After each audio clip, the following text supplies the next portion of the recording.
Bonsoir à toutes et à tous.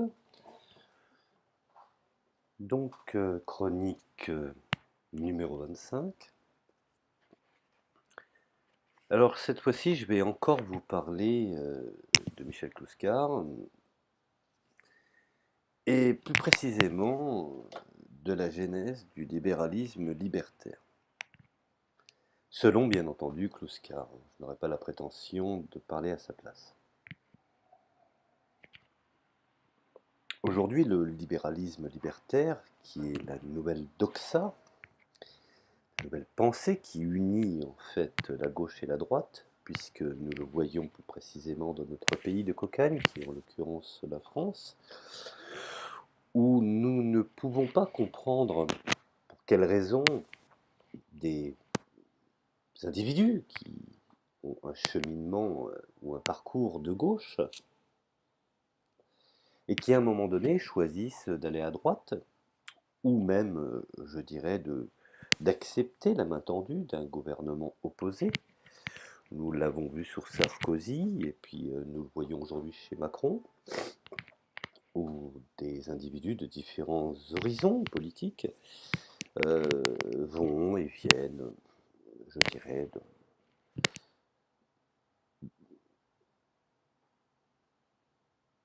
d'un parti à un autre.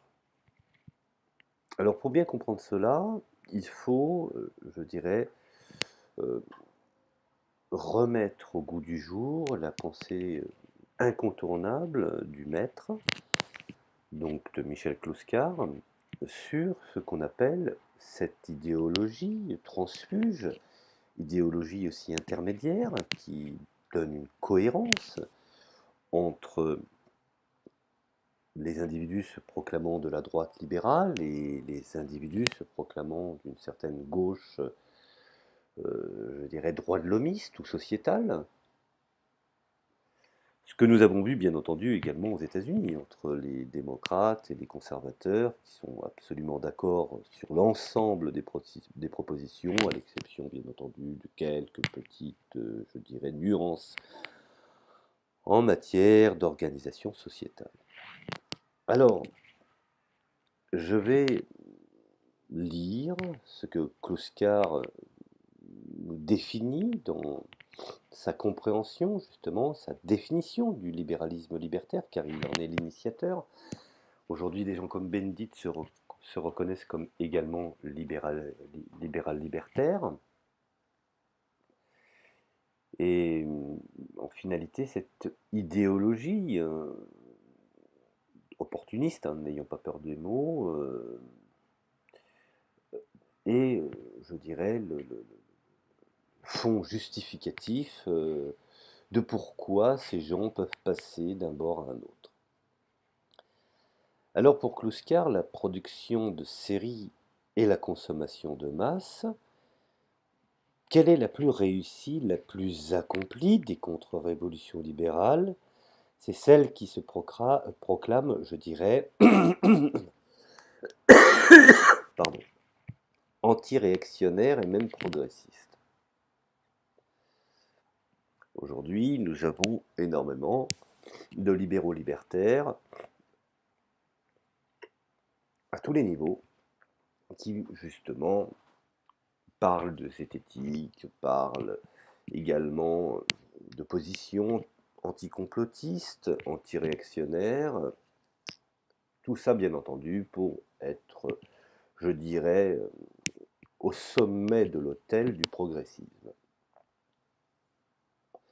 Alors c'est Clouscar qui a défini que des 30 glorieuses aux 30 honteuses, c'est développé, je dirais, en sa perfection.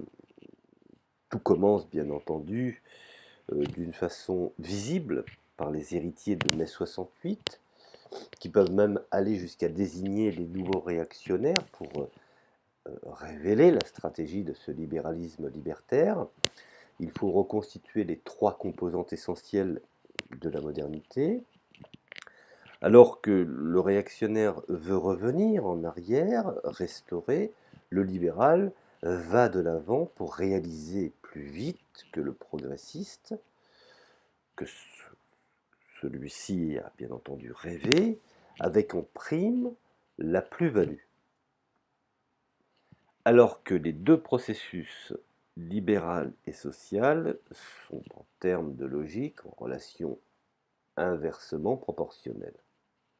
La propagande publicitaire, chère à Debord, et médiatique a pu associer la promotion du libéralisme et le développement progressiste, imposer bien entendu la confusion des contraires pour en venir à leur identification.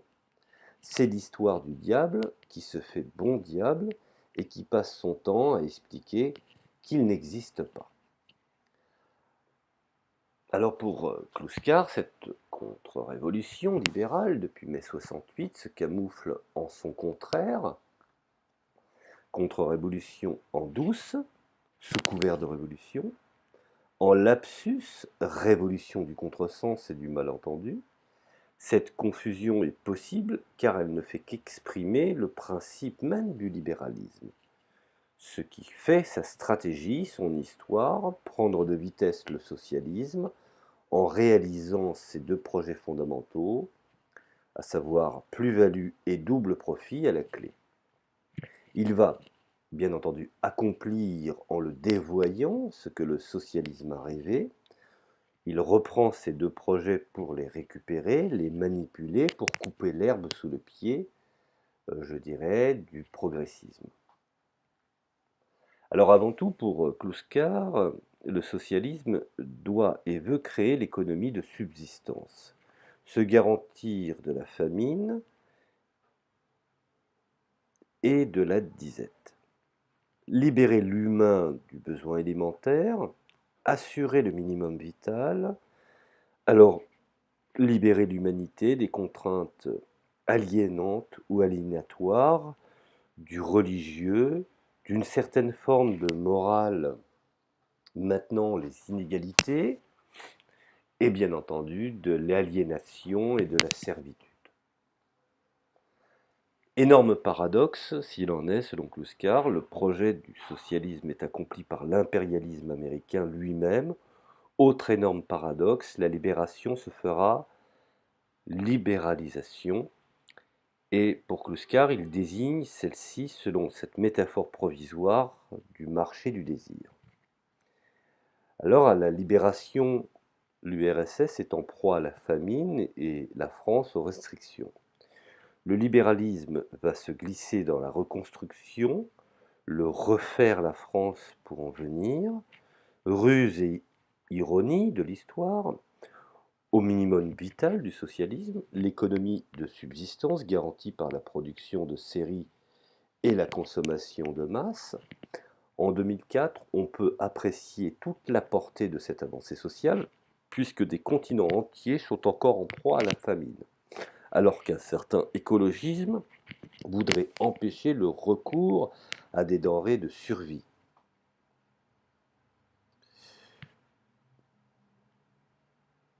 Cette avancée sociale est bien sûr la plus grande exploitation possible du travailleur. Rappelez-vous, taylorisme, fordisme, flexibilité, etc. Mais c'est aussi la révolution technologique la plus décisive dans l'histoire de l'humanité. Le capitalisme se fonde sur le progrès technologique. L'accumulation primitive lui donne l'élan qui lui permet de prendre de vitesse dès le départ le socialisme. L'impérialisme américain va s'articuler sur le processus de reconstruction de la nation à partir du plan Marshall. Ce qui était embryonnaire avant la guerre deviendra la société finalement inévitablement de consommation. Alors le libéralisme libertaire écarte la France réactionnaire et la vieille France. Rappelez-vous, en mai 68, un psychodrame s'est joué au sommet de l'État. Il a révélé à l'évidence le jeu et les enjeux de l'histoire. On peut traduire cette situation selon une mise en scène freudienne et marxiste, par allusion à la Sainte Famille de Karl Marx. On sera le père sévère, l'oncle débonnaire et l'enfant terrible. De Gaulle, Pompidou, Cohn-Bendit. En d'autres termes, ou en termes politiques, cela donne le réactionnaire, le libéral, le libertaire.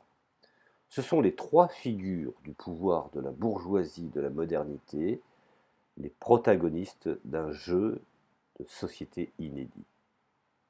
Le réactionnaire est au commencement, il est la France du patrimoine, de l'avoir, de l'accumulation originelle, bailleur de fonds, combien nécessaire pour lancer le jeu libéral, qui va le mettre finalement au fond hors jeu, le déclasser, voire le ringardiser.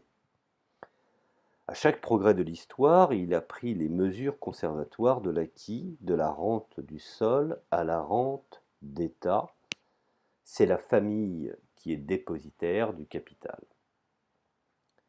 Le tandem libéral-libertaire, le bout en marche de l'histoire, l'association objective de Pompidou et de Cohn-Bendit entraîne le départ de De Gaulle, l'exil à Colombey, bien entendu, et ce sont des nouveaux rapports de force et des trois pouvoirs, la mise hors jeu du réactionnaire par le libéralisme libertaire. Quel est le plus réactionnaire? De Gaulle ou Marcus? Le freudiomarxisme n'est pas un épiphénomène, il est le fondement même du libéralisme libertaire. L'accession au mode de production de l'économie de subsistance, production de série et de consommation de masse comme progrès technologique qui entraîne un progrès social décisif, est totalement ignoré et même, je dirais, détourné. Le freudo-marxisme, autant pour moi, jette le bébé avec l'eau du bain. Il est vrai que ce mode de production est une radicale exploitation du travailleur. Rappelez-vous, le principe du Fordisme, du Taylorisme, bref, d'une certaine flexibilité. Et qu'il signifie le commencement du déferlement de l'impérialisme américain, sous couvert de plan Marshall, mais ce n'est là que le détournement capitaliste de la production de série et de consommation de masse, le seul moyen de se battre contre la faim dans le monde, le principe même qu'avait élaboré le socialisme en son temps. Le refus de ce progrès n'est autre que la ratification de la situation géopolitique issue de Yalta et de l'impérialisme américain. L'écologie, en toute bonne foi, servira d'argument massu à cette idéologie moderniste. Oui à la révolution verte, non à la production de série et à la consommation de masse, pas d'infrastructures qui polluent et refus du transgénisme, famine bien entendu garantie. Le freudo-marxisme, à la Marcus, va passer de la négation du principe socialiste à la promotion de la contre-révolution libertaire. Il sera le discours de la liquidation des acquis de la révolution sociale, Front populaire et de la résistance. Cette opération de la contre-révolution libérale est particulièrement perverse car elle consiste à liquider les deux principes complémentaires qui ont fait la France issue de la Révolution française. D'une part, la morale bourgeoise de la rareté de la marchandise, faire de nécessité vertu, économiser pour survivre, pour réinvestir, et d'autre part, l'éthique de la praxie, qui est le contraire d'une morale du travail, mais qui est émanante au procès de production, à l'acte de créer. De cette éthique naît le principe socialiste, le droit de consommer ce que l'on a produit.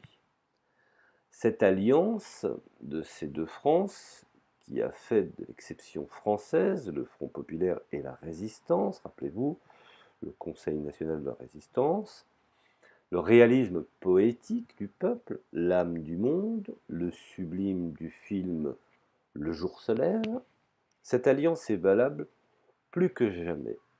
Elle est le soubassement du peuple de France, celui qui est antipopuliste. Elle autorise le travailleur collectif de la modernité. Elle est actuellement vécue par le couple ouvrier-employé, qui est l'opposé du système promotionnel des nouvelles couches moyennes. La priorité, donc, de cette contre-révolution libérale est de liquider, je dirais, cette avant-garde. La vieille France, c'est à ce niveau qu'il faut faire intervenir le second principe de la contre-révolution, reprendre le projet socialiste de libérer l'humanité des interdits religieux et féodaux, et voire moraux, garantissant bien entendu une certaine hiérarchisation d'inégalités, de l'aliénation, de la servitude. Cette libéralisation ou cette libération se fera libéralisation. Ici, on ne fera que rappeler les deux propositions fondamentales du gauchisme Alain Marcus. Le prolétariat se serait vendu au système pour un plat de lentilles, la participation à la société de consommation pour consommer, il aurait abandonné son messianisme politique et surtout sa conscience de classe. N'insistons pas sur ce terme, ces variantes sont infinies bien entendu.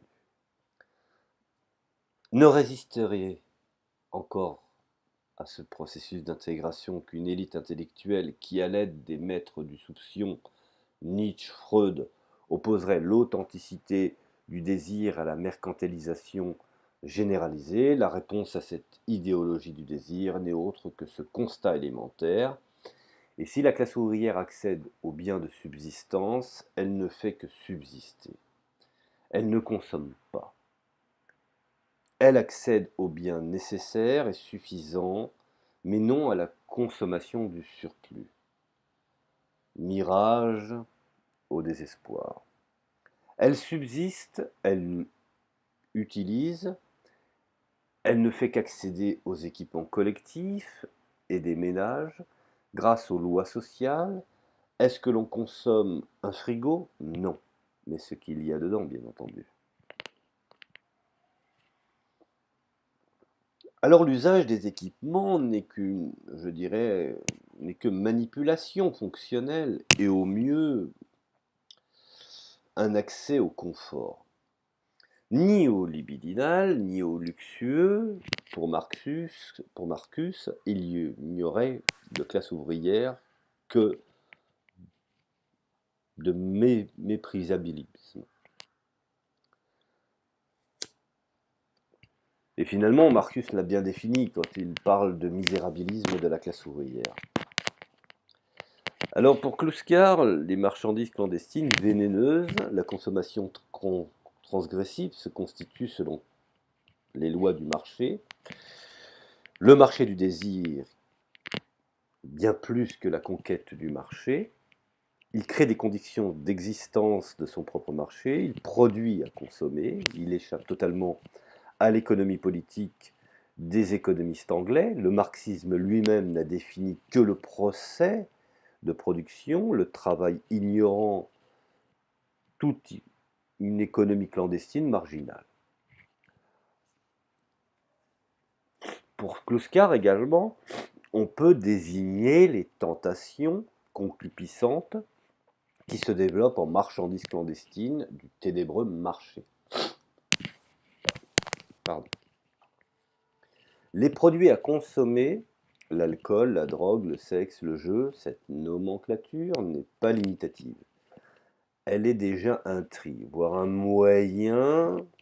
Finalement, on peut se demander, par exemple, si la violence n'est pas devenue, elle aussi, une consommation ludique. J'en veux pour preuve l'utilisation des jeux vidéo chez nos jeunes générations.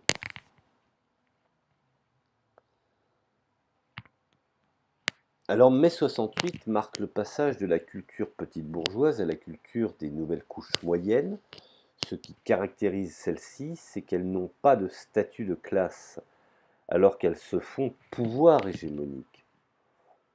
On ne peut parler de classe moyenne, mais d'accumulation de couches, mais aussi différenciées et hiérarchisées, qu'elles soient presque moyennes. C'est-à-dire entre deux classes sociales, c'est qu'en termes économiques, il ne peut y avoir que deux classes sociales, celle qui possède les moyens de production et celle qui apporte la force productive matérielle directe. Les nouvelles couches moyennes vont constituer un ordre et non une classe, ce qui est une nuance. Celui des services du tertiaire, carténaire. Cet ordre n'est autre que l'extension maximale des services. Ceux-ci, jusqu'aux Trente Glorieuses, étaient essentiellement constitués selon les surplus de la bourgeoisie de l'avoir. Alors le développement de ces services n'était encore qu'embryonnaire et s'intégrait directement au jeu du classe contre classe. Le nouvel ordre médiateur, lui, est constitué d'apports de la hiérarchie bourgeoise, mais aussi d'une certaine promotion de la classe ouvrière par le crédit et par le consumérisme. La partie supérieure de ces couches moyennes est une dérive de la bourgeoisie. La partie inférieure, une dérive de la classe ouvrière. La contradiction interne de la bourgeoisie qui joue encore est totalement surdéterminée par cette double constitution des nouvelles couches moyennes. C'est maintenant la société globale qui est concernée selon deux ruptures symétriques avec la classe sociale originelle. Ces deux apports de population, combien hétérogènes au départ, vont s'homogénéiser en tant qu'ordre selon leur commune vocation de médiation, de service, selon le nouveau mode de fonction qu'on pourrait appeler modus functionelli, c'est-à-dire le mode de fonctionnel et de relationnel selon un commun, de mise en commun de vie. Alors cette opération culturelle peut être interprétée comme l'essentielle stratégie du libéralisme. C'est cette commune participation, construction de l'ordre nouveau en sa base et en sa hiérarchie, et la négation des valeurs originelles, celle de la bourgeoisie, de l'avoir et celle de la classe ouvrière. Souvenez-vous que la bourgeoisie avait pour responsabilité d'éduquer les enfants de la classe ouvrière. Toute affirmation est une négation. C'est le même mouvement de participer à l'ordre nouveau et de nier les valeurs originelles. Il se trouve que cette négation n'est autre que la négation de l'éthique, de la praxis et de la morale bourgeoise. C'est une totale révolution culturelle, mais à l'envers. L'éthique n'est autre que la situation objective d'une classe sociale pour qui la nécessité est vertu. Rappelez-vous ce que disait le général de Gaulle. Il est bien d'avoir des valeurs, il est mieux d'avoir des vertus. C'est le cas de la classe ouvrière. Cette classe est doublement éthique, par la production et par la consommation. Par la production, elle apporte les biens de consommation aux autres, à la bourgeoisie. Pour ce qui est de sa consommation, elle est réduite aux biens de subsistance et d'équipement ménager. L'ouvrier n'existe que par sa classe sociale, cette relation de la production et de la consommation, production-consommation, formulation bien entendu formelle, a priori à laquelle le progressisme doit donner un contenu. Alors, tout au contraire, la morale bourgeoise est libérée, mais libérée de classe. J'entends dire justement une certaine forme de liberté de classe. Elle échappe à la nécessité de l'ordre éthique, elle peut même la nier. C'est une des raisons pourquoi aujourd'hui elle se pavane dans la frange, sans aucun complexe. C'est qu'elle a le pouvoir de choisir.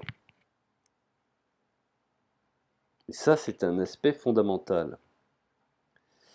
Sa morale sera faite de deux systèmes opposés. L'expression du pouvoir de classe, soit le stoïcisme ou soit l'épicurisme, soit le sacrifice, soit la jouissance, vertu ou vice. Le bourgeois a le pouvoir de choisir une existence contradictoire. Alternance et syncrétisme, disait déjà à l'époque, en son temps, Monterland. Le bourgeois cultivé peut rester disponible ou bien s'engager.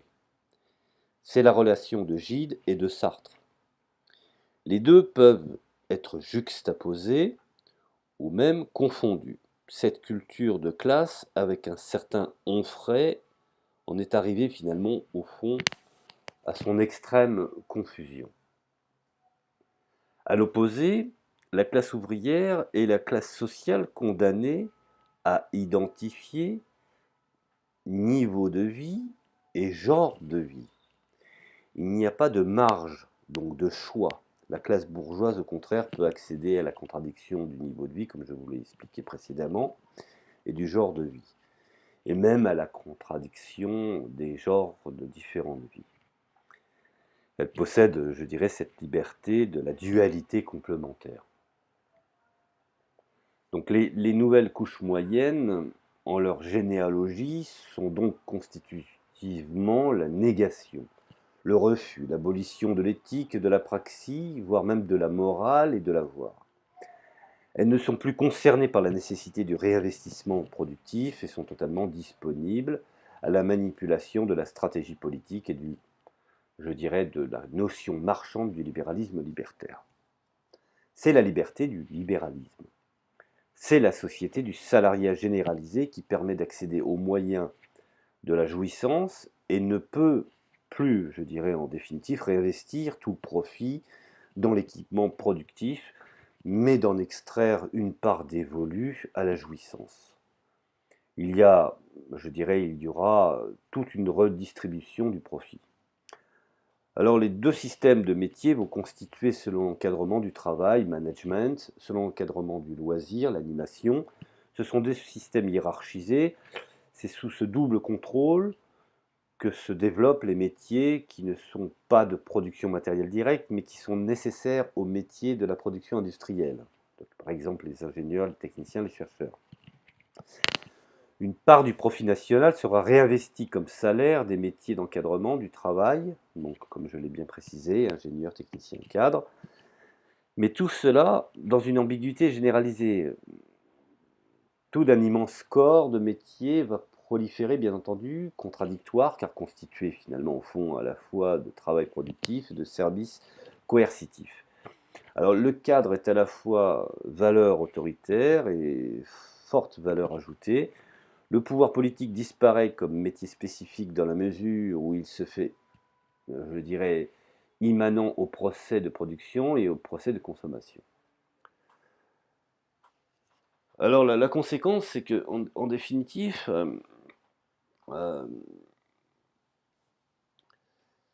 nous avons deux systèmes de métiers qui vont, je dirais, définir ce surplus salarial qui apparaît d'une manière décisive lorsque d'une part les biens d'équipement collectif et des ménages sont acquis, comme je dirais conception du confort, et que d'autre part on n'a plus à réinvestir dans l'équipement productif.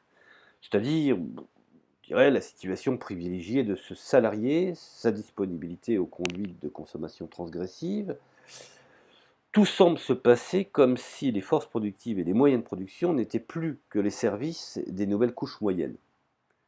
Vous savez, les services qu'on appelle du tertiaire ou les quaternaires, finalement, au fond, c'est un fabuleux renversement des rôles, une nouvelle forme de prise de pouvoir. Alors, il est évident, bien entendu, que l'on monte dans la hiérarchie, plus on y accède, plus le potentiel de jouissance s'accroît. Mais cette jouissance est aussi prévue en sens inverse, ne l'oublions pas.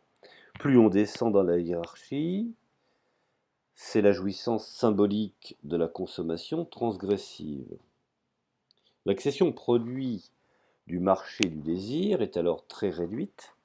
À la place des objets, ce qu'on appelle l'identification aux marques, et services, bien entendu, on consomme de la symbolique, des signes, des attitudes, des paroles, bref, une nouvelle façon de vivre, un nouveau mode de dialogue, un nouveau mode d'existence. Et ce modèle est alors valable aussi pour les jeunes des cités de banlieue. Les bandes consomment de la transgression. Soyons honnêtes, aujourd'hui même un dealer est un petit chef d'entreprise qui a besoin de pacifier son secteur afin de vendre ses produits.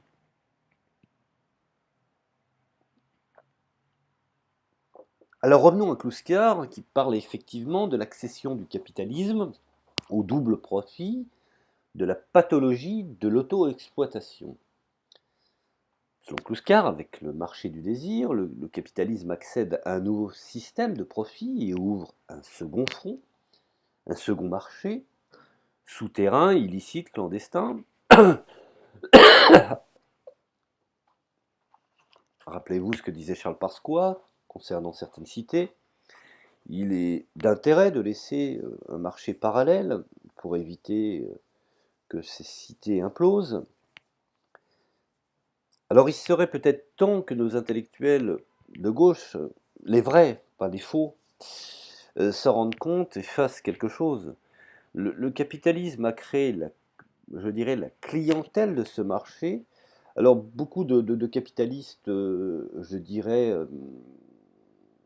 conservateurs, se plaignent des écarts de leur propre idéologie. Quand ils se plaignent, par exemple, du banditisme, le banditisme est une des conséquences du capitalisme. Car je vous donne un exemple simple. Dans les pays, alors bien entendu, il y aurait tant à dire, mais dans les pays de République démocratique populaire, il y avait très très peu, je dirais, de délinquance. Mais la délinquance est endémique dans le système capitaliste, puisque celui qui ne peut accéder aux produits de la réclame n'a pas d'autre choix quand il est, je dirais, non instruit, ostracisé ou dans un secteur où les moyens ne sont pas mis en place, n'a pas d'autre choix que de les acquérir par des moyens frauduleux. Qui plus est quand ceux qui sont la tête de l'État montrent l'exemple. Alors, effectivement, quand on parle de pathologie de l'auto-exploitation,